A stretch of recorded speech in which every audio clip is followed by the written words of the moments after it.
നമസ്കാരം. ഇപ്പോഴൊരു വീഡിയോ ചെയ്യണമെന്ന് പ്രതീക്ഷിച്ചല്ല. കാരണം രംഗണ്ണന്റെ വരവ് വലിയ വരവാണെന്നാണ് എനിക്ക് കിട്ടിയ റിപ്പോർട്ട്.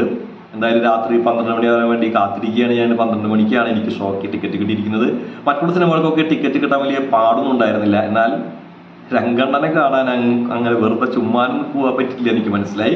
കാരണം ഒരു 4-5 തിയേറ്ററിൽ തൃശ്ശൂർ തന്നെ കളിക്കുന്നുണ്ട്. പക്ഷേ അവിടെ ഒന്നും തന്നെ എനിക്ക് ടിക്കറ്റ് കിട്ടിയില്ല. രാംദാസിലാണ് എനിക്ക് ടിക്കറ്റ് രാത്രി 12 മണിക്കുള്ള ഷോക്കാണ് കിട്ടിയത്. അത് വലിയ ഒരു ആവേശം ജനിപ്പിക്കുകയാണ്. കാരണം ആവേശം എന്ന സിനിമ കാണുമ്പോൾ ഒരു ആവേശം വേണമല്ലോ.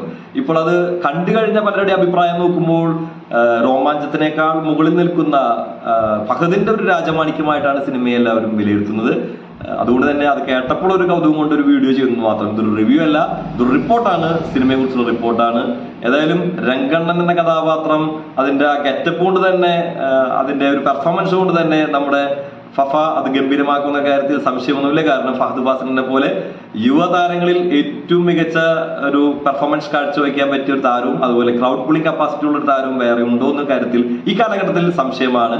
ദുൽഖറും ഫഹദുമാണ് എൻ്റെ നോട്ടത്തിൽ ഒരു പാൻ ഇന്ത്യൻ ലെവലിലേക്ക് ഇപ്പോൾ നമ്മുടെ മലയാള ഇൻഡസ്ട്രിയിൽ തിളങ്ങി നിൽക്കുന്ന താരങ്ങൾ. തൊട്ടുപുറകിലുള്ള താരങ്ങൾ ഒരുപാടുണ്ട്. നമുക്കറിയാം പൃഥ്വിരാജും അത്രത്തോളം താരം തന്നെയാണ്. എന്നാൽ അദ്ദേഹത്തിന് അത്തരത്തിലുള്ള ഒരു അവസരങ്ങൾ ഇനി വരാനിരിക്കുന്നേ ഉള്ളൂ. ഇപ്പോൾ അദ്ദേഹത്തിനും ആ ഒരു റൂട്ടിൽ തന്നെയാണ് അദ്ദേഹത്തിന്റെ യാത്ര. മാത്രമല്ല ഉണ്ണിമോഹനായാലും അത്രത്തോളം കപ്പാസിറ്റി ഉള്ള ആളാണ്. ആദ്യകാലത്തെ പാൻ ഇന്ത്യൻ റീച്ച് ലഭ്യമായിട്ടുള്ള ഒരാളാണ് നിവിൻ പോളി. നിവിൻ പോളിക്ക് ചെറിയൊരു ക്ഷീണം സംഭവിച്ചിരിക്കുകയാണ്. അദ്ദേഹം തിരിച്ചു വരുമെന്ന് പ്രതീക്ഷിക്കുകയാണ്.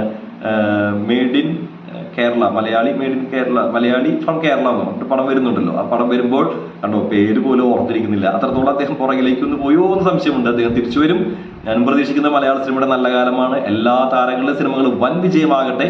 മലയാള സിനിമ ഇൻഡസ്ട്രി നിലനിന്നത് തന്നെയാണ് ഞങ്ങളെപ്പോലുള്ള ചാനലുകൾക്ക് എന്തെങ്കിലും വാർത്ത തന്നെ പറയാൻ പറ്റാണ്ടാവുന്നു, അല്ലേ? അപ്പോൾ എല്ലാ സിനിമകളും വിജയിക്കട്ടെ. എല്ലാതരം പ്രേക്ഷകർക്ക് ഇഷ്ടപ്പെടുന്ന സിനിമകളായി മാറട്ടെ.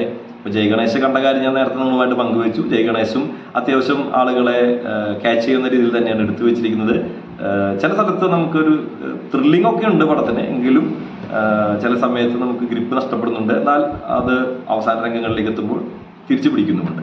ഏതായാലും രംഗണ്ണനെ കാണാനായിട്ട് വളരെ വളരെ ആവേശത്തോടെ ആകാംക്ഷയോടെ കാത്തിരിക്കുകയാണ് അങ്കമാലി ഡയറി.